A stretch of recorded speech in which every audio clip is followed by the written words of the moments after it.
Chers frères et sœurs, après la série sur le début de la messe et la liturgie de la parole, aujourd'hui nous commençons une série sur l'important moment de l'offertoire à la messe. Alors en 5 séances, je vais essayer de vous expliquer un peu le sens de cet offertoire. Alors tout d'abord, aujourd'hui, nous allons parler du sens propre de l'offertoire. Demain, je vais vous présenter les objets liturgiques qui sont utilisés au moment de l'offertoire. Après, le jour suivant, je vais vous expliquer les prières lors de l'offertoire, les prières du prêtre qui accueille les dons et qui les offre. Ensuite, l'encensement et à la fin, la prière propre de l'offertoire, le sens de cette prière. Alors commençons aujourd'hui par le sens général de l'offertoire. Alors offertoire veut dire tout simplement, le sens essentiel de ce rite, c'est l'offrande. L'offrande tout court. On offre tout ce dont on a besoin pour l'Eucharistie. Ou plus exactement, la communauté, l'assemblée offre tout ce dont elle a besoin pour célébrer l'Eucharistie. C'est évidemment le pain et le vin qui sont apportés à l'autel, mais ça va plus loin. Nous allons voir en quoi.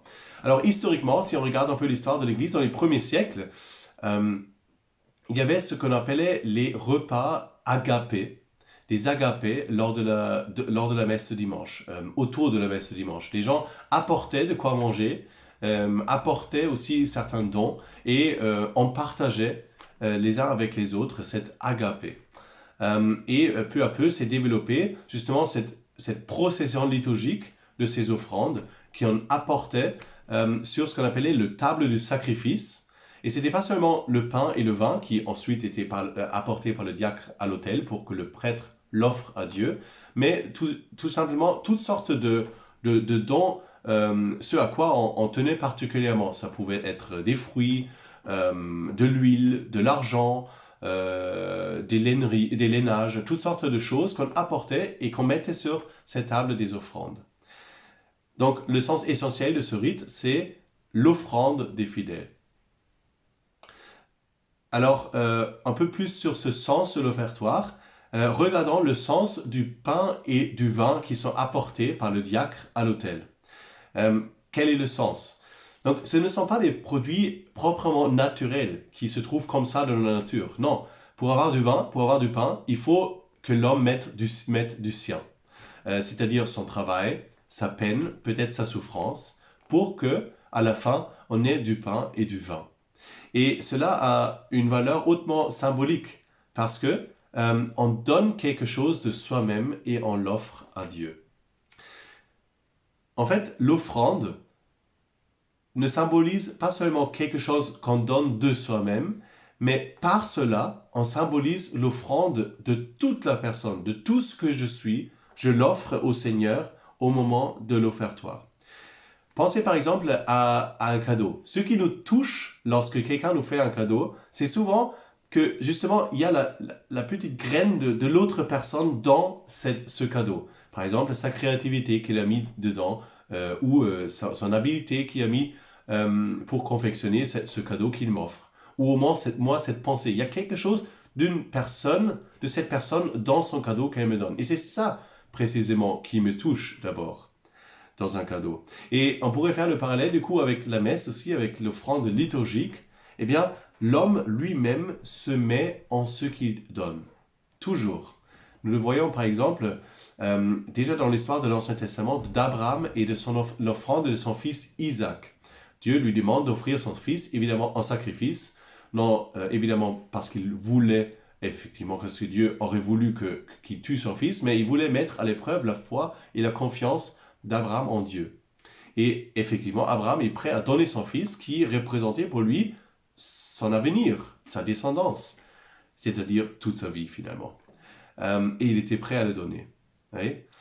Regardons aussi la Vierge Marie au moment de l'Ascension, lorsque l'ange lui annonce qu'elle recevra un fils, eh bien qu'est-ce qu'elle dit ? Voici la servante du Seigneur, qu'il me soit faite selon ta parole. Elle donne son fiat. Et ainsi, elle met à la disposition de Dieu toute sa vie. tout pour que le Fils de Dieu puisse venir dans ce monde. Et le Fils Jésus-Christ lui-même, il le fait aussi dans le jardin de Gethsémani, par exemple, de façon la plus marquante, quand il dit « Non pas que ma volonté soit faite, Seigneur, mais que la tienne soit faite, mon Père. La tienne, que ta volonté soit faite. » Eh bien, dans cet offertoire, donc nous avons 3 grandes dimensions dans l'offertoire. Trois dimensions de cette offrande. À la fois une première dimension extérieure. Lors de l'offertoire, donc il y a le pain et le vin, des dons extérieurs qui sont offerts pour que le prêtre les consacre à Dieu. Mais ça va beaucoup plus loin. Il y a aussi, comme je vous l'ai dit dans ce petit aperçu historique, d'autres dons que le pain et le vin. Et donc il y a aussi toujours ce côté matériel extérieur de la quête. Au moment de l'offertoire, il y a la quête.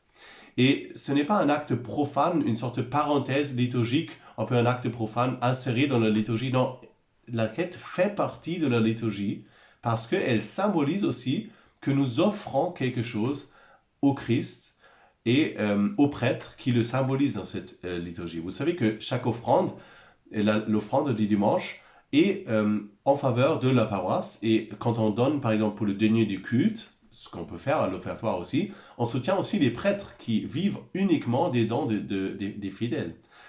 Et ça, c'est très important parce que, par exemple, pour notre paroisse de Célette, 40% de nos ressources paroissiales viennent des quêtes de dimanche. Donc, la paroisse et toutes les œuvres de la paroisse, les œuvres de l'évangélisation dépendent de la générosité des paroissiens, c'est-à-dire de votre générosité. On a toujours les moyens qu'on se donne. L'évangélisation mise en place a toujours des moyens qu'elle se donne. Et donc, c'est pour ça que le côté matériel est important aussi. Cette année, par exemple, nous lançons le parcours Alpha. Ce sont des dîners bien préparés avec des salles où on a vraiment besoin des moyens matériels aussi. Donc ça, c'est important aussi à garder en tête. Et puis, deuxième dimension, la dimension intérieure de l'offertoire. À ce moment-là, comme je vous l'ai dit, l'Église nous appelle à faire un acte d'offrande spirituelle. Offrande de soi-même. Alors, ce n'est pas toujours très facile parce qu'il y a le chant de l'offertoire qu'on a envie de chanter, il y a la quête. Mais pensons-y, lorsque le prêtre lève le calice et lève le pain, la patène, pour offrir les dons, eh bien, faisons cet acte intérieur d'offrande de soi. Nous avons tous des joies, des peines. Nous vivons parfois des soucis de famille, de travail, de toutes sortes de soucis et de difficultés personnelles aussi. Eh bien, l'offertoire est le moment où nous nous offrons cela à Dieu. Pourquoi? Pour qu'avec le pain et le vin, il transforme, comme il transforme le pain et le vin, le prêtre, en corps et sang de Christ, eh bien, nos vies, nos souffrances, nos joies soient aussi offertes à Dieu et transformées. Ça, c'est important. Et puis, il y a troisième dimension, une dimension communautaire.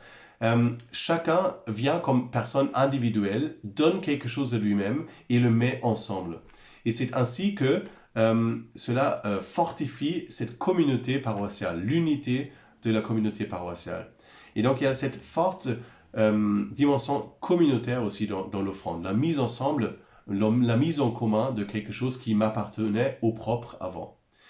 Voilà en gros le sens de l'offertoire. Donc une dimension extérieure, une dimension intérieure, une dimension communautaire et l'essentiel, je m'offre moi-même à Dieu.